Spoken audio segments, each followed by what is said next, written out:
Boa noite. Agradecemos a Deus por mais uma semana de muito aprendizado. E hoje o Evangelho, segundo o Espiritismo, capítulo 17, o item 3. Capítulo 17 é Sede Perfeitos, o item 3 é o homem de bem. Eu, lendo o Evangelho, eu só lembrava de um lema, de Anônimos. Anônimos tem 7 lemas, são 12 passos, 7 lemas. Tem um lema que eu acho extremamente interessante, que é viva e deixe viver. É até uma base do CODA, né, que é o Codependentes Anônimos, que é uma irmandade de 12 passos inspirada em Alcoólicos Anônimos, que trabalha a parte de relacionamentos.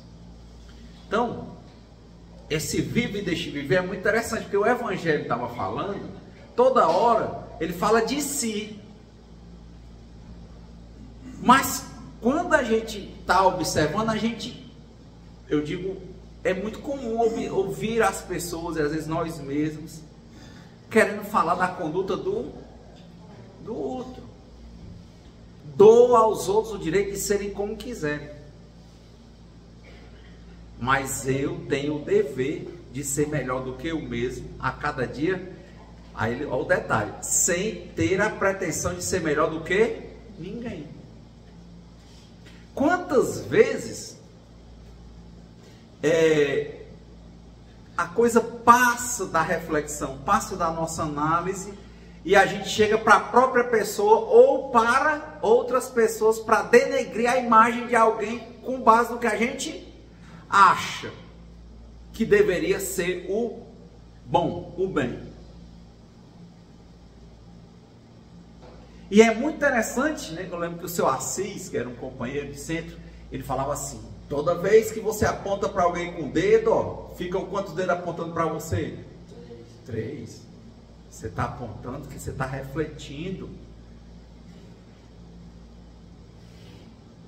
A professora Lúcia Helena Galvão, lá de Nova Acrópole, uma escola de filosofia aplicada, que eu participei uma época, falava muito isso, que o professor dela dizia: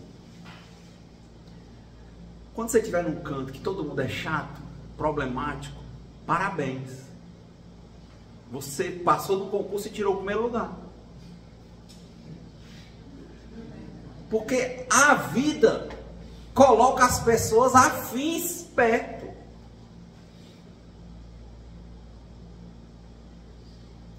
E é muito interessante. Ao invés de a gente observar como é que a gente é e lidar com cada pessoa como ela é, a gente fica querendo mudar o outro, mas querer mudar o outro é uma forma de fugir da mudança que a gente tem que aplicar na gente mesmo. É época que o professor de filosofia ele mostrava aquelas canetinhas que a gente pinta, né? O pincel era um pincel azul e um preto, os mais comuns, né? Ele dizia assim: que cor é esse pincel? Ele disse, azul. E outro: que cor é esse? É preto. Disse, mas por que você sabe que é azul ou preto? Porque alguém te disse. Você está trazendo uma experiência sua. Pode ser que no outro canto azul seja o contrário. Então você traz uma memória e quer replicar aquela memória como se fosse verdade.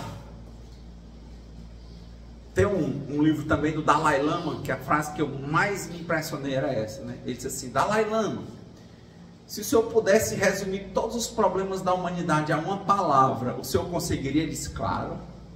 Qual é a palavra? Ele disse: ignorância. Existem 2 tipos de ignorância, meu filho, ele disse. Existe a ignorância de quem ignora e quem não conhece.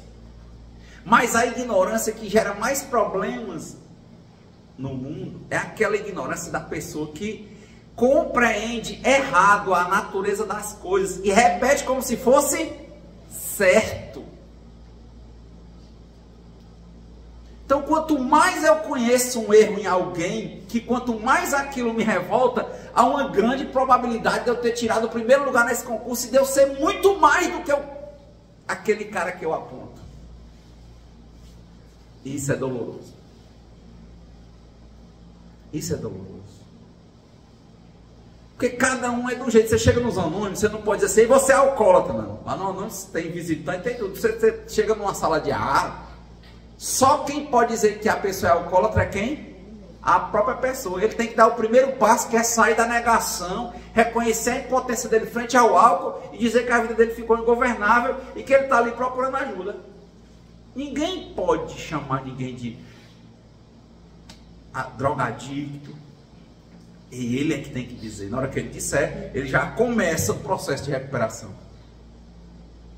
Porque normalmente o cara que está na ativa, ele não diz, ele diz assim, eu bebo só por esporte, a droga para mim não tem problema não, eu uso é para estudar, eu uso é para me divertir, entendeu? Ele não dá o primeiro passo.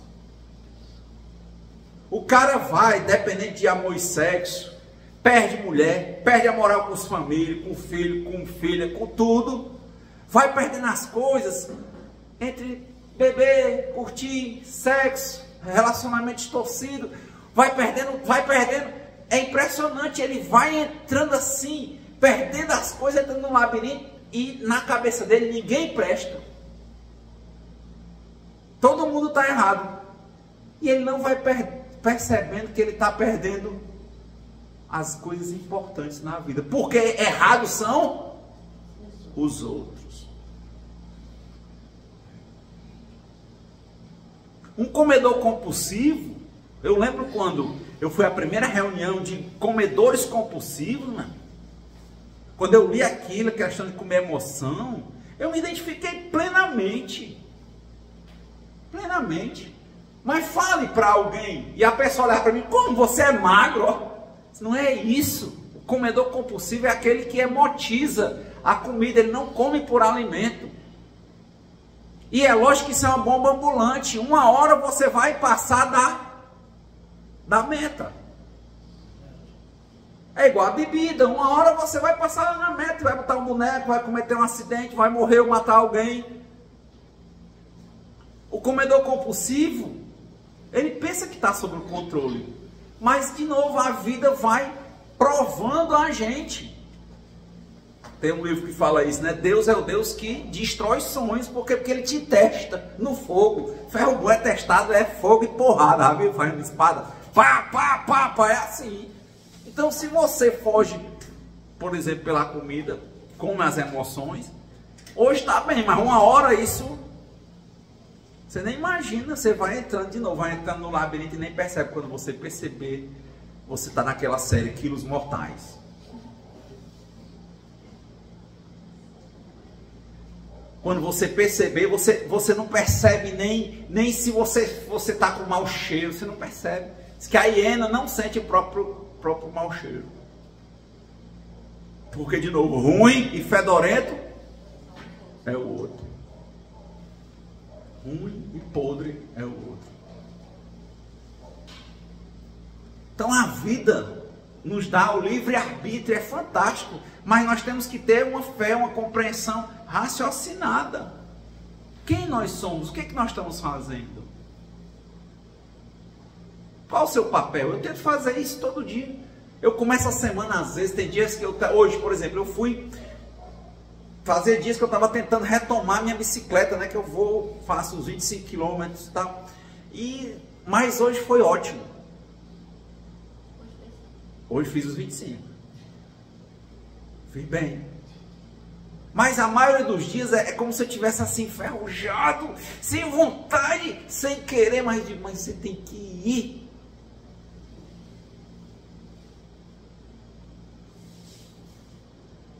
Ler hoje, eu leio no mínimo 2 horas todo dia. Hoje eu comecei para ler completamente enferrujado. Aí eu fiz 10 minutos. Aí fui. Quando eu completei 1 hora, eu disse, meu Deus, muito obrigado. Não foi suave. A 2ª hora não foi suave. Aí já à tarde, depois do meu almoço, deu um soninho, aí eu consegui ler outra meia hora e pouco, foi bem. Mas o tempo era pouco. Então, muitas vezes, as coisas eu tenho que fazer, entende? Eu tenho que me motivar, eu tenho que ir lá, não adianta eu apontar para o outro. Isso aqui também não é uma autopromoção, é só mostrar que eu sou como vocês são. Provavelmente vocês têm os momentos de disposição e momentos de desânimo, de indisposição, mas a questão é essa. Todo dia a cada 24 horas tem que levantar e fazer a nossa parte, não importa se o outro não vai. Quanta gente que só vai para academia, se não sei quem for, não tem ânimo para ir. Aí eu tenho que ter um personal porque ele não foi. Você tem que fazer as coisas porque você tem que fazer. Como tem lá o Mandalorian, né? Aquela série de Star Wars, tá na Disney. Ele diz assim, como deve ser. Tá fazendo isso aqui porque é como deve ser feito. Eu tenho que fazer o que eu tenho que fazer. Ponto. Então é isso. Mas a vontade, como é tanta coisa para a gente fazer, a gente vê que tem que cuidar das emoções, tem que cuidar das emoções para não fugir por causa das emoções para o sexo distorcido, para comer emoções, para a alimentação, para as drogas lícitas ou ilícitas, para relacionamentos tóxicos, para o jogo, para a rede social. É usar as coisas adequadamente, não como uma fuga. Então é um mundo de coisa para a gente ficar prestando atenção na nossa vida, né? Aí a gente às vezes olha e diz, é melhor olhar para a vida do outro.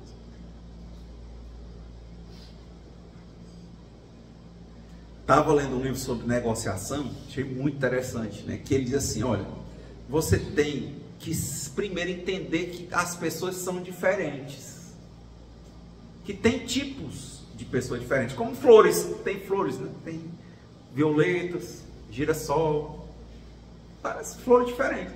Tem um girassol, um bicho mais escandaloso assim, chamar a atenção do que um girassol. Ele não é discreto. Então tem gente que não é discreto por natureza, mas não é um defeito. Tem cara que é falso discreto, é um lobo na pele de cordeiro. Ele morre de inveja de quem aparece. Ele não tem coragem, porque ele tem medo de errar, da imagem dele ser queimada e o outro está lá, girassol. Não necessariamente o girassol ele é vaidoso, mas ele nasceu com a qualidade assim. Tem gente que tem um corpinho assim amofinado e tem gente que nasce com aquele corpão que chama atenção, né? É aquele jeito. Então os negociadores, ele fala, tem um cara que ele cede, ele é muito flexível, tem cara que ele é competidor por natureza. Não necessariamente é um defeito, você tem que entender nos outros para entender e descobrir qual é o seu tipo. Ele diz, não adianta você querer mudar o seu tipo. Você tem que saber trabalhar com você do jeito que você é. Porque se você for querer, você é um cara que é competitivo, aí você chega na negociação, quando você tira um plano de mostrar que é aquele bem, sabe, tipo, tem gente que chega no centro espírita quando deixa a roupa preta lá fora e bota uma roupa branca, aí chega aqui, fala bem fininho assim, parece que nem fala. Eu vejo é moendo o olho assim. Parece que é cego, eu já vi gente ser quando entra aqui dentro, olha, fala manso, rapaz, acho que parece que é esse fantasma de antigo, né, um pano, né, passeando. Lá fora o cara é uma voz, uma potência. Olha, bicho, todo plano, quando o cara leva o primeiro burro, cai por terra. Ou seja, na hora que tiver o problema, esse cara vai gritar. Eu pensei muitas vezes isso, porque, por exemplo, meu modo de falar, eu amo o jeito de falar do Chico Xavier. Sempre achei fascinante, mas eu tive que descobrir que o meu estilo era de volta para frente, assim, mais... de falar mais alto. Eu digo, eu não posso querer ser quem eu não sou, eu não posso. Eu tenho que aprender a lidar comigo. Lógico que não é se louvar nas imperfeições, mas ver como está e depois ir se ajustando. Então, esse perfil é fantástico. A gente não tem essa confusão, né? Quem aparece é porque é vaidoso. Não necessariamente. Coisa que eu achei interessante, quem assistiu aquele, tá no Globoplay, A Vida do Jô Soares, Vivo Gordo, fantástico, alguém chegou a assistir? O pessoal dizia assim pro Jô, né, que ele sempre, quanta gente o Jô ajudou, ele não tinha nem família mais, ele não deixou mais filho, ele não deixou mulher, quando ele foi separar da esposa dele, ela foi separar dele, né, aí ela disse que ia tirar o nome, ele só disse assim, por favor, não tira meu nome não, porque quando eu morrer, meu nome acaba, porque eu não tenho primo, não tenho mais pai, nem mãe. não tenho filho, não tenho nada. Ela disse, então tá, deixa teu nome aí. Ele ajudou muita gente. As pessoas trabalhavam com ele. Lógico que todo mundo tem seus defeitos. Eu estava lendo a biografia do Steve Jobs. O cara cria um conceito que eu achei interessante, né? Que é o herói babaca. Ele diz assim, e eu achei que o herói babaca não é o Steve Jobs, porque ele era descontrolado. A maioria das pessoas, eu me encontro talvez num padrão de herói babaca. Porque eu ainda não sou afinado emocionalmente 100%. Então tem horas que pode ser que eu me descontrole. E nessa hora eu vou ser um babaca. Mas vai ter hora que eu vou ter atitude positiva. E eu acho que assim somos todos. Nós, de novo, primeiro eu vou identificando o que é que tem. Né? Assim, a gente chega na despensa e fazer o almoço. O que é que tem hoje? Então, o que é que tem? É isso aqui. Aí eu vou olhando. O que é bom eu posso aprimorar. O que não é, eu vou tentar também ajustar. Mas não dá para eu lutar sendo logo quem eu não sou. Não dá. E aí eu estava falando do Jô, né? Que aí o pessoal disse que ele sempre foi muito de se apresentar. Toda a vida, diz que ele, toda a vida, desde criança, que ele, como eu disse, entre as flores, ele era tipo um girassol. Ele era assim, chegando. E ele gostava de causar, né? Aí disse que o pessoal, ele já se acostumou, mas era um doce de pessoa. Você viu, né? A maioria das pessoas, o carisma que ele tinha, aquela coisa toda. Aí a pessoa diz assim, você é muito apresentado, né? Ele disse, e brilhante. Sabe, mas assim, de uma forma tão inocente, que não necessariamente é uma vaidade. É da natureza dele. Não tem quem tem filho, tem aquela criança que é mais retraída e aquela outra que é toda expansiva. Eu vou dizer, seja retraída. E vou dizer para a expansiva, para a retraída, seja expansivo. Não. Descubra quem é você, por que Deus lhe criou dessa forma. E vá se aprimorando e desenvolvendo o seu caminho. Como no jogo de futebol, tem um que só dá para ser goleiro, outro zagueiro e outro centroavante. Não dá para mudar a posição. O zagueiro normalmente não tem habilidade como centroavante. E pode estar na mesma seleção. Mas as críticas, sabe, é isso, entende?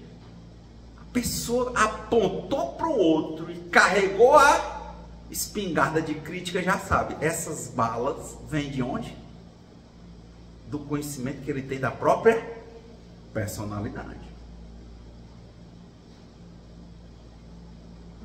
Então, é difícil a gente virar a metralhadora para nós mesmos. A professora Lúcia dizia isso. Cuidado quando a tua metralhadora estiver muito boa para apontar para os outros, porque uma hora ela vai se virar contra você, e você vai se destruir, e vai entrar em depressão, e olha lá se você não... É um ponto. Realmente essa frase, né? Viva e deixe viver. Realmente esse pensamento, dou aos outros o direito de serem como quiserem, mas eu tenho o dever de ser melhor do que eu mesmo a cada dia, sem ter a pretensão de ser melhor do que ninguém, mas ser eu como Deus me criou. E melhorar isso. Não me comprazer com as imperfeições. Mas também não dá para querer que o outro seja como a gente quer. E também não dá para querer que o outro já seja 100% pronto. Porque esse não é o planeta dos espíritos puros. Esse é o planeta dos espíritos imperfeitos. Aqueles que sabem o caminho do que é correto, mas que ainda assim sabe o que é certo e faz o errado. Paulo dizia isso na Bíblia. Tem hora que São Paulo diz assim, poxa, eu tanto que eu quero isso aqui e eu vou pelo outro lado. É assim, porque a gente está em aprimoramento. Mas na hora, a partir do momento que a gente vê que já está indo para o caminho errado e sabe o certo, alguma coisa começa a querer fazer a gente ir para o lado de lá. Me lembra outra situação, não sei se está sendo claro para vocês com esses exemplos. Paramahansa Yogananda, né, um indiano que trouxe o yoga para o Ocidente, especificamente começou nos Estados Unidos, ele traz da Índia, né? E ele montou um ashram nos Estados Unidos, e tinha um americano lá, era na mesma época do movimento hippie e tal, e estavam muitos movimentos indianos, tinha o Sri Prabhupada, tinha o Yogananda, tinha o que os Beatles seguiram, que já eram indianos, tinha vários. E o Yogananda ficou muito conhecido. E tinha um cara que dizia assim: poxa, Yogananda, eu sou desse movimento de sexo, drogas e rock and roll, eu adoro estar lá e fazer tudo isso. E venho para cá, para dentro do ashram, que não tem nada disso, e eu também gosto. Você acha que eu lhe respeito muito, meu Guruji, e eu quero ser sincero e lhe dizer, eu venho para cá, fico bem bonitinho, boto minha roupinha do ashram, medito e tal, mas quando eu vou lá para fora é sexo, drogas e rock and roll. Foi sincero, né, com o mestre. E achou que Yogananda ia dizer que ele saísse de lá, entende? Ou um ou outro, sabe o que? Aí ele perguntou: o senhor acha então que eu dizendo o que eu estou lhe dizendo, que eu venho para cá e visto essa capa e adoro ficar aqui, aí quando eu saio daqui vou lá, sexo, drogas e rock and roll, e gosto de ficar lá, o senhor acha que eu devo continuar voltando aqui? Aí o Yogananda sorriu e disse: se você quer, claro, isso não tem nenhum problema. Ele ficou assim, aí disse: mas lá eu fico doidão. Não tem nenhum problema. Você quer ficar? Você gosta de ficar aqui? Gosta? Pois fique. Ele disse: mas o que o senhor tem a me dizer sobre isso? E Yogananda disse: você tem que, de fato, descobrir do que você gosta de verdade. Sabe por quê? Porque se você continuar andando lá e aqui, uma hora alguma coisa vai aflorar mais e você vai ter que abandonar algum. Não precisa ninguém mandar, você não vai mais. Então, se realmente você ama estar aqui, ama estar lá, defina se você ama mesmo, porque uma hora o teu coração vai se inclinar só para um lado. Enquanto isso, continue indo onde seu coração manda você ir. Resultado: ele abandonou sexo, drogas e rock and roll, entrou no ashram, virou um monge e depois foi um dos gestores de Yogananda. Ele não via mais, entende? Ele começou a entender que o outro lado, ele disse: veja o que você ama, porque uma hora você mesmo não combina com você. Não combina. Nos meus 25 anos ingerindo bebida alcoólica, eu não combinava com um canto que não tivesse bebida. E nesses últimos 8 anos, só por hoje que eu não estou ingerindo, eu acho meio sem sentido, entendeu? Acaba não combinando. Não combina. Fizeram a mesma pergunta no Evangelho de domingo, lá no outro centro que eu falo, né? A mulher disse assim: é porque quando eu vou beber, você sabe, tem os espíritos obsessores, né? Que eles dão aquela vontade da gente beber. Eu perguntei: será que não é o contrário, não? Porque se o espírito, você entende que ele só bebe por seu intermédio, se você não beber, o que é que ele faz? Ele se afasta, ele vai atrás de quem bebe. Agora diga assim: eu estava com vontade de beber. É a mesma coisa.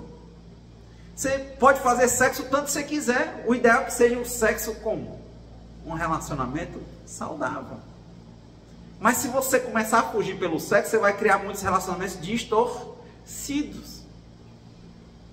Então não é um obsessor sexual, é você que está fugindo de alguma coisa. Seria muito melhor ver o porquê que você está fugindo, ou do que você está fugindo. Por exemplo, pelo sexo. E a comida? Também. Ficou muito claro para mim que comida, realmente, quando eu me excedo, eu estou comendo emoções. De novo, o que é o mesmo raciocínio para qualquer tipo de droga, porque vai dar o mesmo tipo de prazer.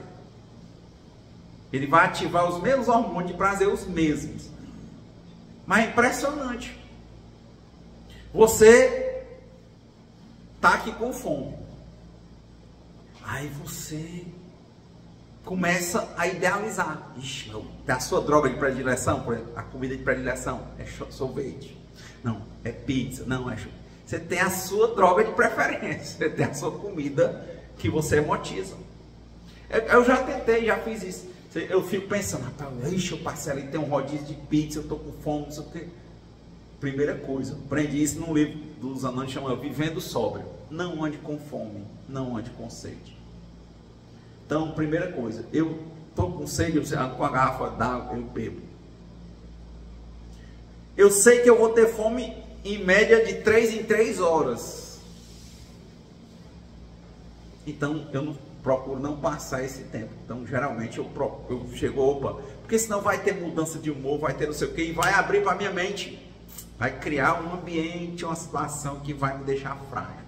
Então, eu já procuro não ir por aí. Mesma coisa. Passei lá no mercantil, cheio de doce. Adoro doce de leite, chocolate. Graças a Deus, só por hoje eu posso comprar. Mas eu não compro. Uma vez ou outra eu passar numa bodega, numa coisa, comer eu comprar para minha casa. Não compro. Então, eu evito pessoas, ambientes e situações. Não vou criar. Primeira. Outra, não vou andar com fome. Vou ficar prestando atenção. E outra coisa que eu já testei, você fica imaginando que vai comer uma pizza, não sei o que, né? A mais tarde eu pego uma coisa que eu não gosto muito, por exemplo, cenoura.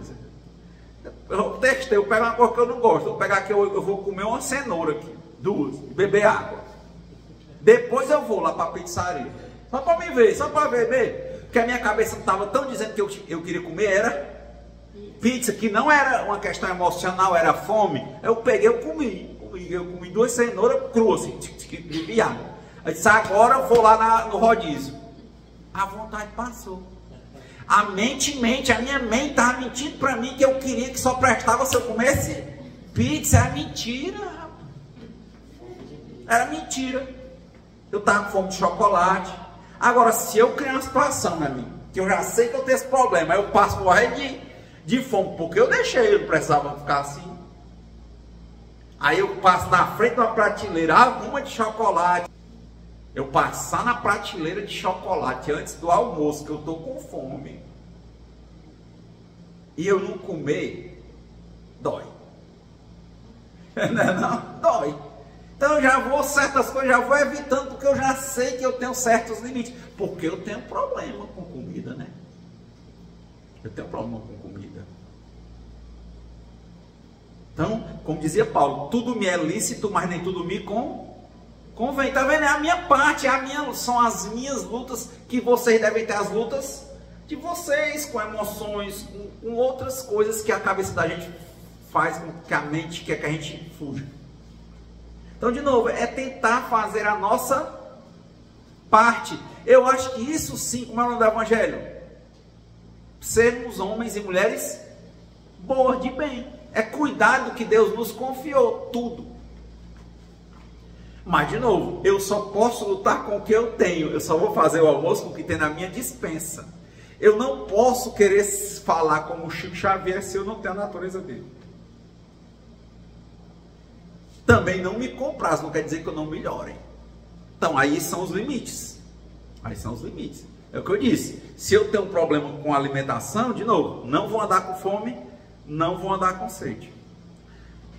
Às vezes agora, eu tenho uns bombonzinhos assim que são dietéticos, não é isso? Lá no livro antigo, né? Não falar de diabetes ainda, o livro é dos anos 40, né? Esse Vivendo Sóbrio. Ele falava que o cara andasse com o bolso cheio de bombom. Aí eu faço o seguinte, água. Aí se eu começo a minha cabeça tá ansiosa, tal, eu penso em comer, aí eu vou lá e como bombom. Hoje de manhã, então, por exemplo, eu tomei café, aí bebi a água, vez por outra eu chupava um bombonzinho, fui até a hora do almoço, show, almocei bem, show. Ou seja, Renato, você não tem vergonha não, porque assim eu sou assim ainda. É minha forma de lidar. É lidar, é isso, é estar numa recuperação contínua, uma restauração contínua, a cada 24 horas. Mas ela só começa se eu der o primeiro passo, como eu comecei, identificando que todos os erros que eu vejo no mundo, eu só vejo porque eu os conheço. E só posso conhecê-los porque existem onde? Dentro de mim. Eu preciso, os anônimos falam muito isso, ter uma honestidade absoluta com duas pessoas. Para melhor entender, né? Com Deus e comigo. Eu tenho que ser honesto. Sabe? Eu mil vezes, hoje eu estava conversando, o cara tá pintando a casa da minha mãe, aí a minha mãe disse, olha assim, ele aqui tem interesse em conhecer esses grupos. Aí qual foi, cara? Aí eu comecei a conversar, ele viu que, né, sentiu a vontade, cara, eu disse, cara, eu conheço gente que tem 20, 30 anos que está liberto de droga, pesada, essas drogas mais pesadas. Aí ele falou, a minha a mais pesada, mesmo. Aí ele disse, já consegui, passei um mês, mas entrei em depressão. Aí eu disse, cara, tá aqui, ó, tem celular? Tenho, olha aqui, escreve aí, Narcóticos Anônimos. Onde é que você mora? Tá lá, ó, procura um grupo, reunião presencial. Bota lá por distância da tua casa, um dia tudo direitinho, tá aí, ó, tá aqui. Mora onde? Eu moro no Álvaro aí, pronto, tá aqui, ó, tá aqui. Ah, eu conheço esse povo, vai lá, hoje tem.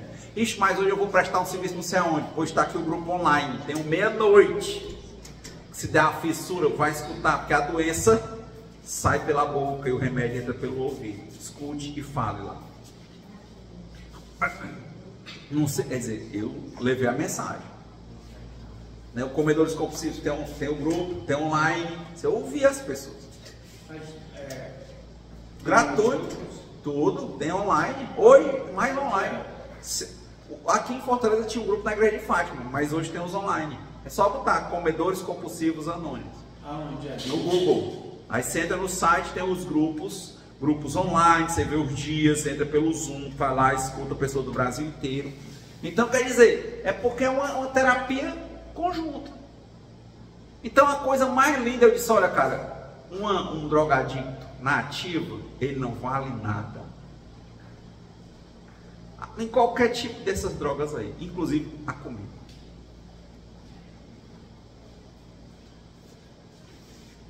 Um drogadicto